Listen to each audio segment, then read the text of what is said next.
So, hello and welcome to part 3 of the Third Noble Truth.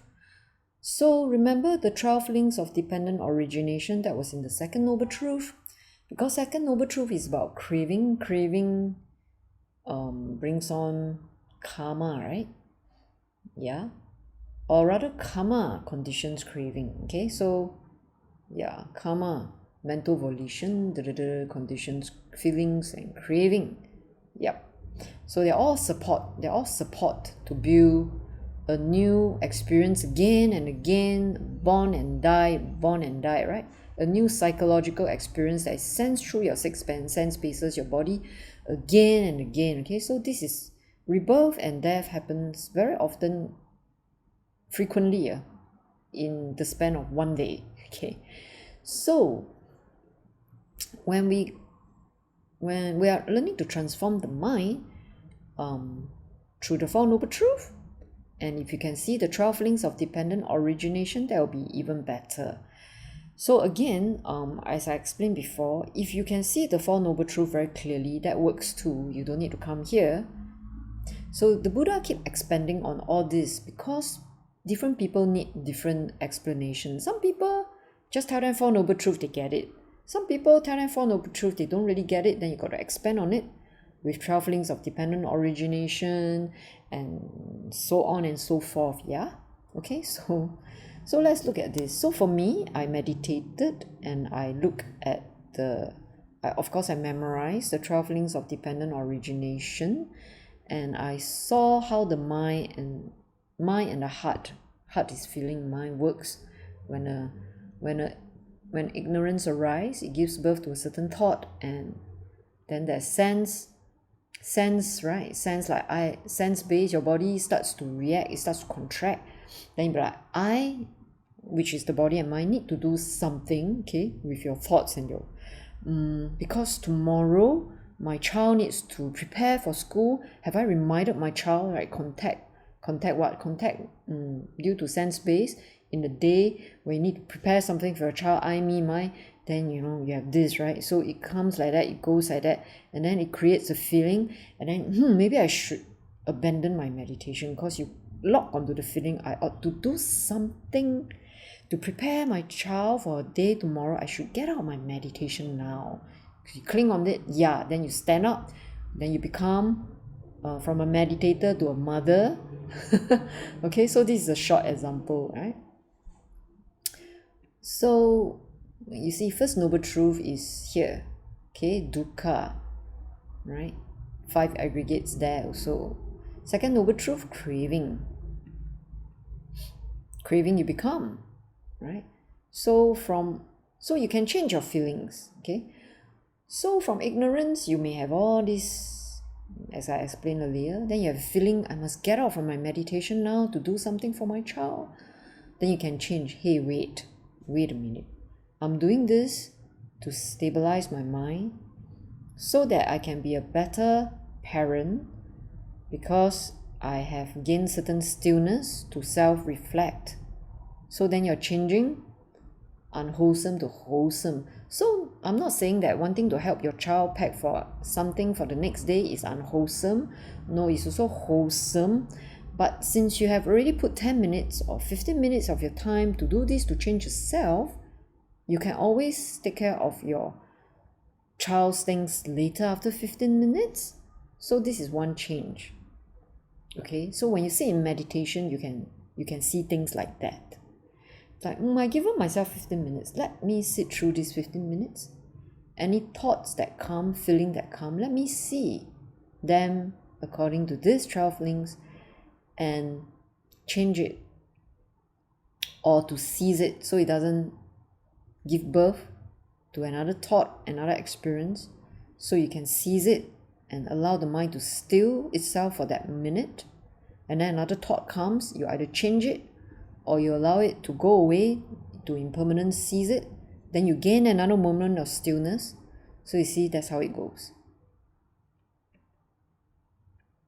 Right, so mental volition is karma. So of course, it means that if you have a tendency to keep thinking the same thing over and over and over again, so you're circling around the same topic over and over, of the same story about the past, which then will influence your future behavior, future speech, future behavior, and it keeps repeating. This is a karma. Okay, this is a karmic tendency, karmic thought. That's why anger, if a certain thought always make you react in anger or impatience, then you have the impatience, karmic impatience.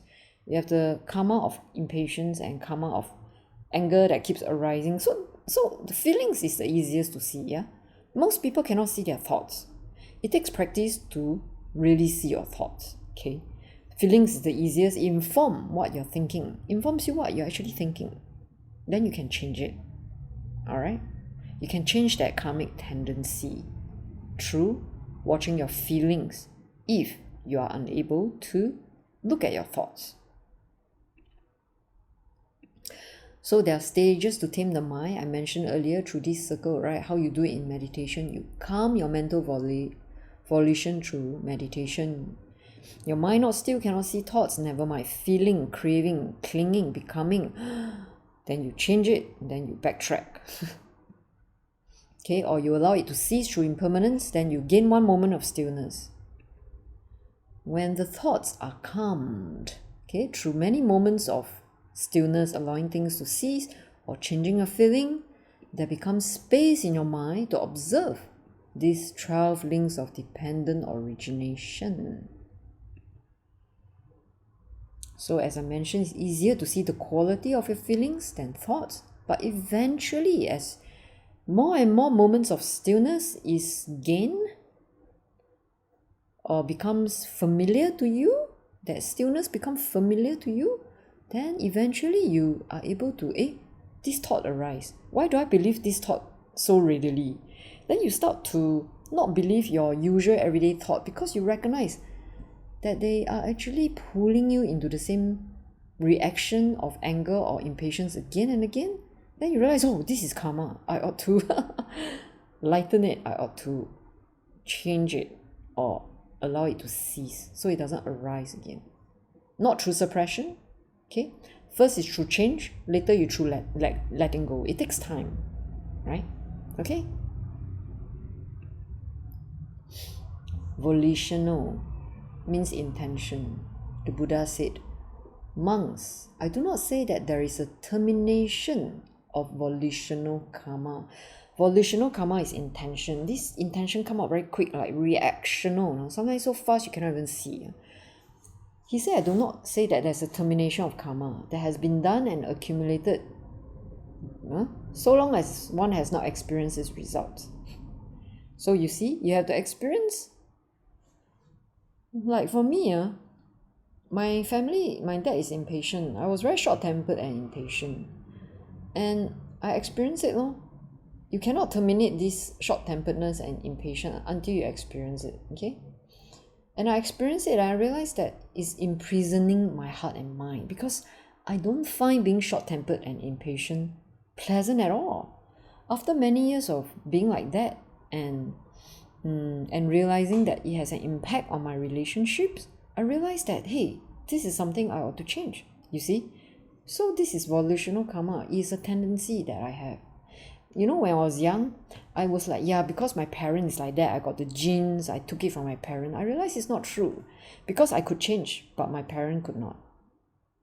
It's not that my parent don't have the capacity to change, but my parent did not have that self-reflection.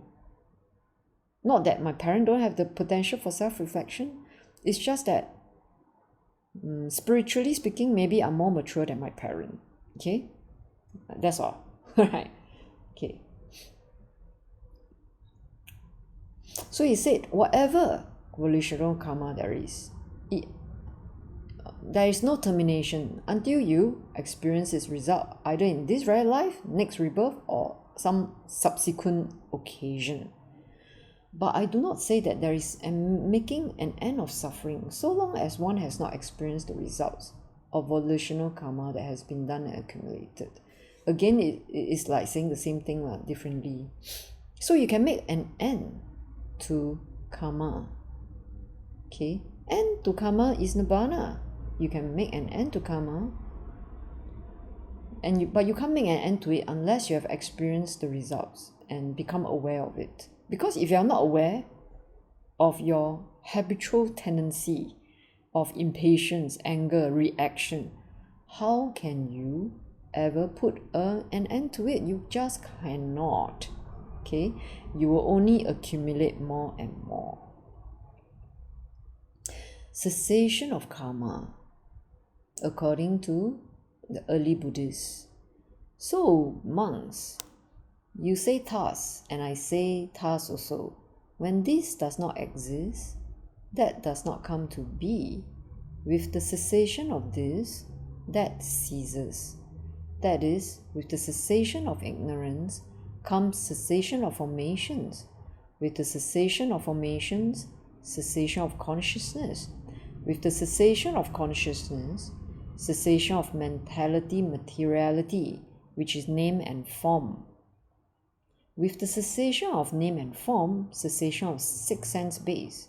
Cessation of six sense base, cessation of contact. Cessation of contact, cessation of feeling, so on and so forth. Now, don't misunderstand this cessation as I'm not going to have feeling anymore. I'm not going to have contact with anyone anymore so that I can cease the feeling. It is very silly to think that way because there is no way you end contact with anyone because you are in this world, in this birth, in this body. Okay, the Buddha had contact with nature, with fellow practitioners, even when he was practicing as an ascetic or non-ascetic. Okay, his path was not devoid of contact. There was contact of flies, contact of humans, remember, right? With his first 5 disciples too. Okay, so let's look at how it works. So this would be how it works. Let's see. Allow feelings to cease by seeing its impermanence. So the next time you want to react, okay, so this is in the early Buddhist teachings. What early Buddhists or Theravada usually would say: if you have a very, very strong feeling, you want to act on it, don't react, sit on it, look at that feeling and examine how did it come about. Backtrack. Okay, backtrack. Okay, ignorance is what?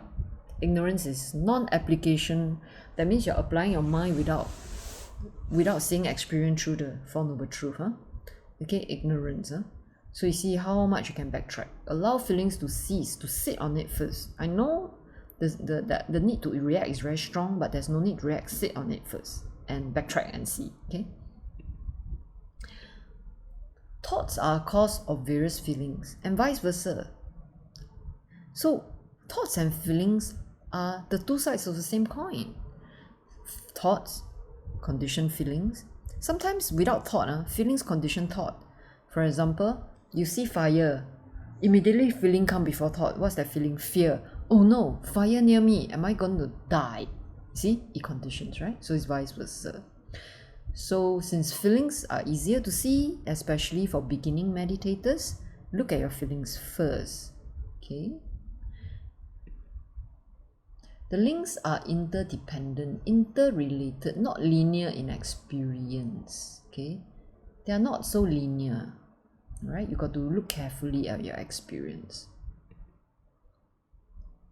Cessation is the third noble truth. Practice leads to diminishment of links, not outright cessation. Meaning, you don't have the expectation once you can see this in your meditation. That means you are going to cessation, you know. Okay? What does cessation means? Cessation means when you have the glimpse of a sotapanna, the first stage of enlightenment. You have a glimpse of that open awareness, spacious. Your body opens up, the chakras open up, your experience open up. Then whatever experience of thoughts and feelings, they touch that unconditioned mind, or you call that space awareness. They touch and it sees very quickly. Okay, compared to the normal mind who has not seen that. For those who have whatever experience from sense base on these links, they touch that space, that open awareness. it ceases quite quickly. That is cessation. For a first stage enlightenment person, they are not very skilled at that yet. So as you can see, the deeper your enlightenment, the more skilled you are at that. Okay. Right. So there was a former nun in the Theravada tradition. She was a UK nun. I think she disrobed because they're also not fully ordained. And there's no sin in disrobing. You must understand this. Because when you have touched certain states of mind, open awareness, you will feel that you are able to share this with the world. Although in the Theravada tradition, they say that if you're Arahant, you don't become a monastic, then you're going to kill yourself or something like that.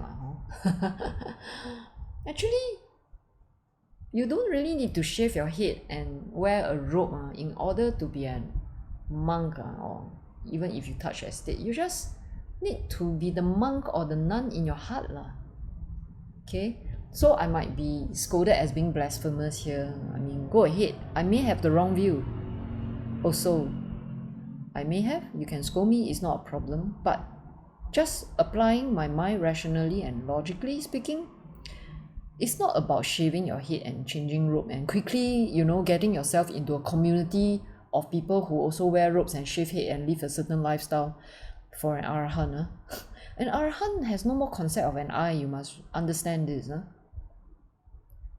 So to me, I do question, if I'm an Arahant in my heart, why do I need to quickly seek to live in a monastery, to live in a certain lifestyle, to shave my head and wear a robe? There's no need to. Because what is attained is in your heart. It's not in the outer thing. Yeah? Does it mean that if you have an Arahant and you're fully enlightened, that you're not amongst the monks and nuns, then you have to die? I mean, that is what is written in the scripture, and I do question that. I do question the scripture. I do think that some people add certain things over so many years. So I thank the fact that I'm a Buddhist, and the Buddha encouraged self-inquiry. He encouraged us to question the suttas too. In the Kalama Sutta, there's a Kalama Sutta where he encouraged these very intelligent, sincere people who are seeking the truth. He told them to question. But you don't question unreasonably. You must apply your mind properly and ask questions properly. Okay? So to me, I feel that when you have had a glimpse of that wonderful thing and realize that despite the conflict, there's actually a lot of ease in creation. Wouldn't you want to share that with the world? Don't you want to help others? So to me, there is no sin in disrobing. To me, it's just that some people who may have touched that, they feel that they're more helpful in the world. So I think that's fine too. So Thanisara is one of them.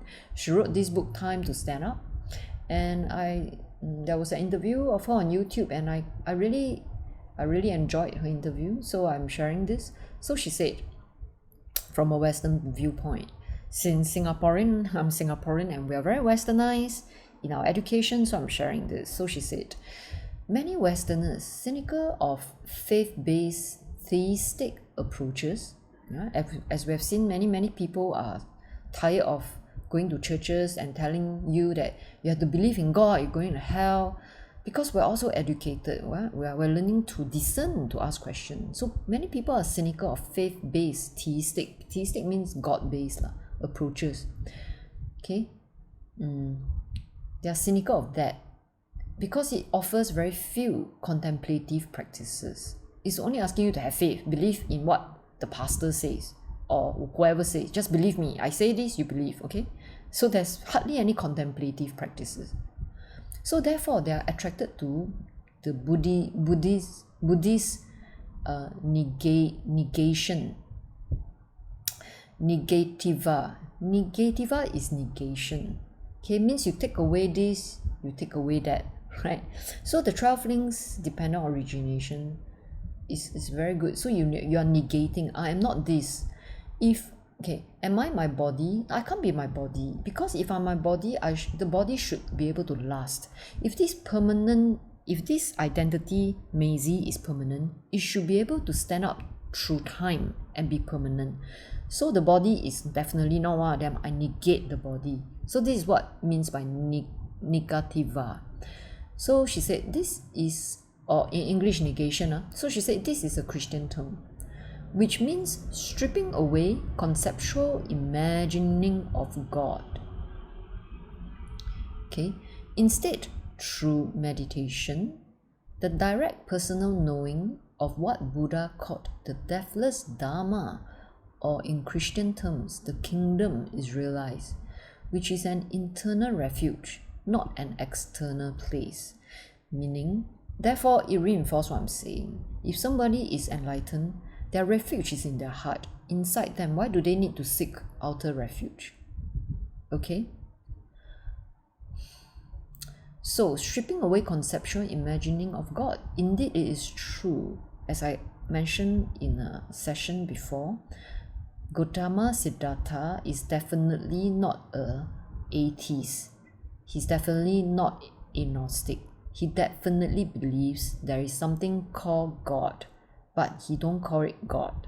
Okay, he definitely believes there is that something we can return to. In Brahmanism, those times, they're all looking to be in union with Brahma, and so was Siddhartha Gautama. He was born during those times where Brahmanism was the religion of those days, you see. Okay, and during those days, people were giving certain traits to what God is, but Siddhartha Gautama's method is to strip it away, is to negate it, which actually 2,500 years later, or 500 years later, Jesus came about and he did the same thing. So you see, all religions are not very different if we go to the heart of each religion. Okay. So this is Bhikkhu Buddhadasa. He said this exactly. All religions lead to selflessness. The Buddha intended for us to understand and be able to see that there is no person there, that there is no separate individual, that there are only Dharma, or natural phenomena. Okay, so we study science, we study animals, we study species, but we don't study the fact that the human body is also just another species. Okay, of not separate from the beetle, from the tigers, not and we are also part of the law that the tiger or a beetle would have to experience, the law of nature.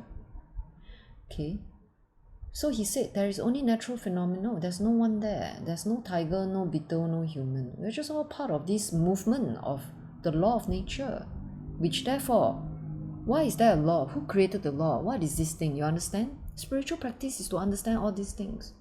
Therefore, we shouldn't cling to the belief that there is this religion and that religion. You see? So it links back to my previous slide. What the Buddha taught, what Jesus taught. Maybe on different levels, different depth, different understanding, but they are very similar, or they are the same. Okay? So therefore, we shouldn't cling to that belief that the religions are different. None of the great religious teachers ever gave a personal name to their teachings. The Buddha didn't teach Buddhism. Jesus didn't teach Christianity. They were both teaching the truth. Okay, so was Muhammad. They just went about teaching us how to live unselfishly, right? What did Jesus teach? Forgiveness. When somebody hurts you, forgive. When your brother wants to slap you on one cheek, give them the other cheek. But forgive. Because when you can forgive, you're unselfish. When you can forgive, you are letting go of conflict in your heart towards another. And forgiveness disarms the other. Of course, it's not always not a foolproof solution, because some people are just plain stubborn. Then even if you forgive, then you got to avoid them lah. That's all. Right? So yeah. So I love Bhikkhu Buddhadasa. I totally agree with him, and including even Longpo Ganha in Wat Saptawi that I go to, he often say, Christians, Muslims, Buddhists are all the same. Okay? When you're enlightened, you will not have that hatred towards another religion, or that arrogance saying that your religion is better than the other religion. So I mentioned in the previous session, any monastic that says that, to me, they're not enlightened. So now let's look at the 12 links of dependent origination. Now, according to the Mahayanis, so just now I explained how the Theravadins look at it, early Buddhism. So this is inspired by partly Thich Nhat Hanh and my other readings of Mahayana texts, the experience of selflessness. Okay, from ignorance it becomes understanding. When you understand the Four Noble Truths through experience, six sense bases, all of that. From mental awareness, incessant thinking, it becomes pure awareness. Why? Because you have meditated enough that your mind is able to rest.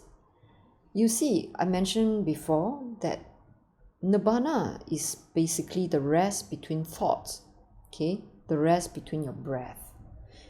The more you meditate, that space between your thoughts become bigger and bigger and bigger. There become more and more space between your thoughts, to the effect that that space widens so much that thoughts become just a little tiny thing walking in the space, and you can cease very easily.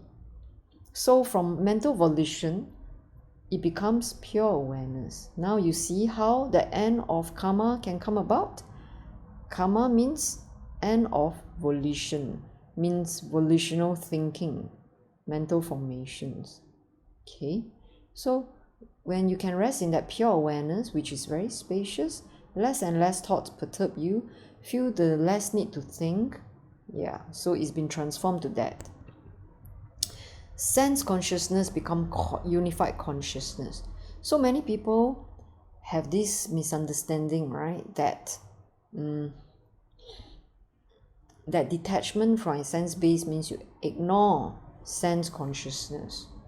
Okay, but in the Mahayanist text, they talk about unified consciousness. Actually, even in the Theravada monks, they also talk about that unity of mind. It's just that, in the Pali canon, or a lot of teachers, I don't hear them say that as much. Okay, but the Theravada monks also say this. I saw one documentary say unified mind, unified consciousness, meaning instead of your sense base, the eye sense base, ear, nose, tongue, body being separate, because in your everyday life you can only be aware of one thing at a time. The tongue, when you eat delicious food or awful food, immediately your whole mind gets focused on that. But if you practice full body awareness, okay, which we will talk about when we go into the meditation part, okay, full body awareness, then your sense bases becomes unified. So it's not like you're closing them out so that you are detached or you suppress. No, you open them up that they become one. Your eye, your ear, your nose, your tongue, your body's sense base becomes one body consciousness. That's what it means.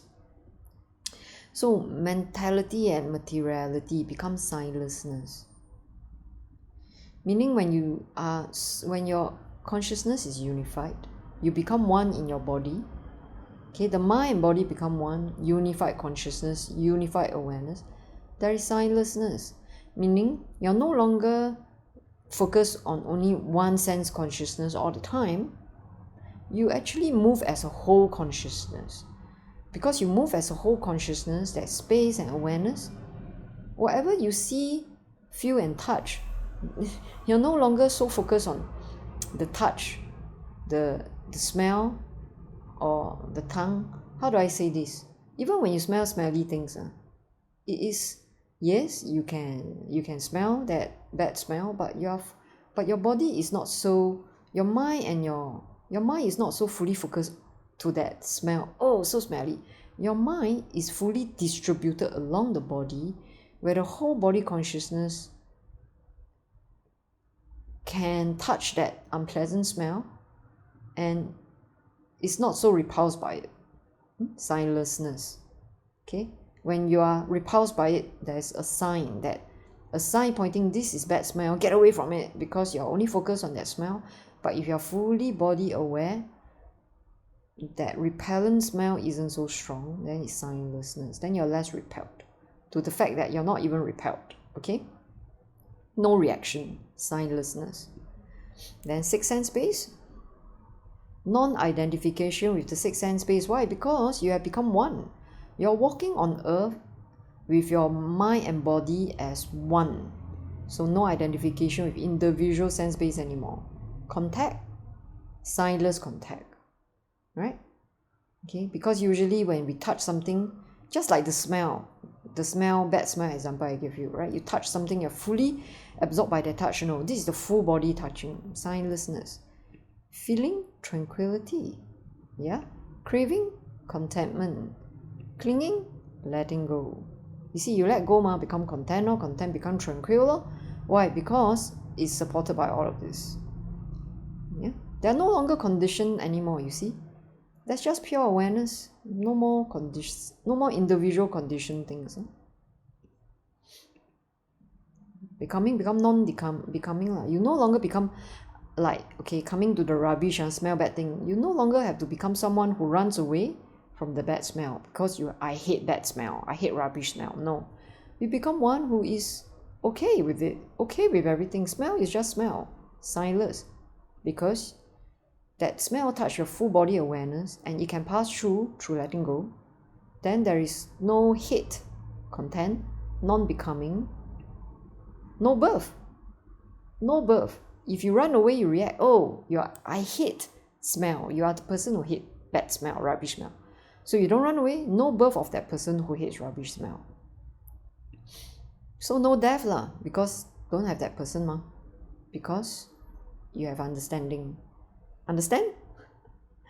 I know this is very difficult to understand, but yeah, there you go. So this is how I understand it from the various Mahayanist talk, including Thich Nhat Hanh's, how it all comes together, right? How it gets transformed.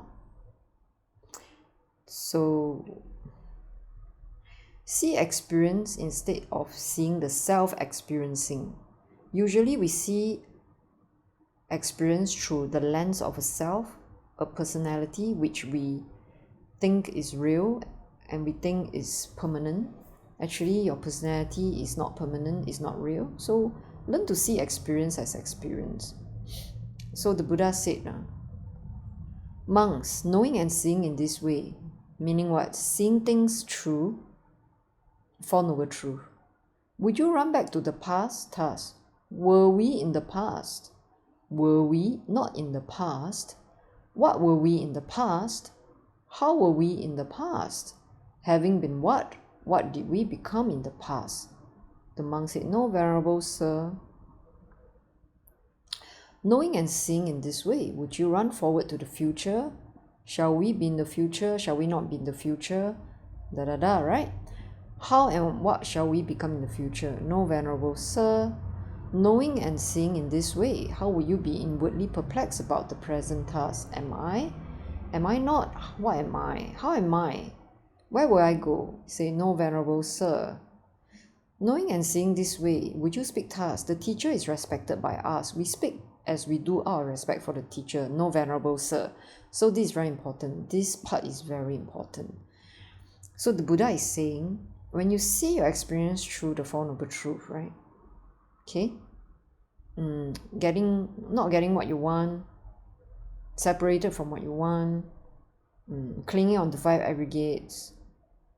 Therefore, you see how things arise in the now. Then you wouldn't keep thinking of why is my experience now? Is it because of the past? You understand? Because you're looking at experience in the present moment. Because you're looking experience in the present moment, why would you be perplexed? Okay, so this is an example. Alright, and then because you are learning to see things through the lens of the Four Noble Truth, through your life experience, when somebody asks you, okay, how does a teacher teach you? Would you say the teacher is respected by us and so we speak out of respect of teacher? No. Why? Because what the teacher say has been verified in terms of experience. I am not repeating what the teacher said. Do you understand? I am not regurgitating what the Buddha said. I am not saying like just because the Buddha said Four Noble Truths is the way to apply your mind rationally, I'm not going to repeat to any person who asks me, why do I love the Buddha? Why am I a Buddhist? I'm not going to say, well, because the Buddha said that. Because he said it, he's very wise. No, because I have verified what the Buddha said. I have followed the teachings in my heart. I know in the heart of heart what the Buddha said is true, not because of what he told me. Okay? Yeah, see, knowing and seeing in this way, would you speak thus? The recluse, meaning the Buddha, said this, so we speak thus at the bidding of the recluse. That means we follow the Buddha blindly. Say, no, I will not, no, sir, I'm not following you blindly. I'm not answering you blindly. Knowing and see this way, would you acknowledge another teacher? No, I will also will not acknowledge another teacher. You understand? This is how you establish faith in the Buddha, Dhamma, Sangha. Not because of what they say, not because what they say makes sense to you rationally, but because you have verified through your experience. And because you have verified through your experience, you will not acknowledge another teacher. But I mentioned before, even Jesus teach the same. Okay, so it's when he say I will not acknowledge another teacher, it means you're not acknowledging other teacher, because during the Buddha's time there were other teachers that teach what?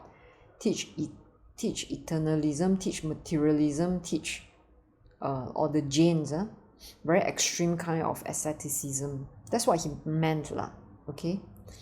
Alright, he's not saying another religious teacher, but another religious teacher like, for example, Jesus, whose sayings match the Buddha's, yeah, why not?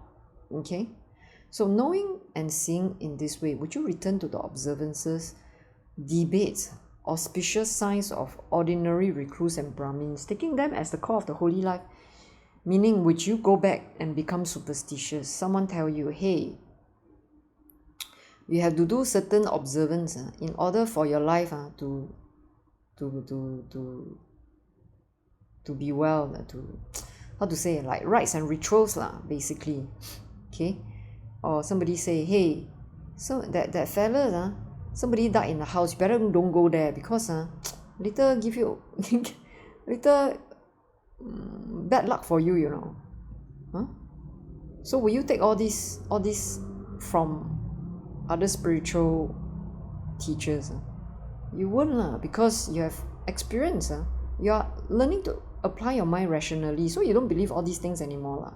Okay, then will you get into debate with others? No lah, because like I said, the Four Noble Truths is very deep. Seeing your life through the lens of Four Noble Truths is also very difficult.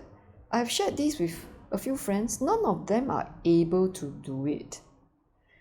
You know who are able to do it? Those who thirst for reality, who thirst for the end of karma, for the end of suffering. For these people, they will do it. Are you one of them? Again, not doing it is not a sin, it's not wrong. You're just not ready and it's fine. Alright?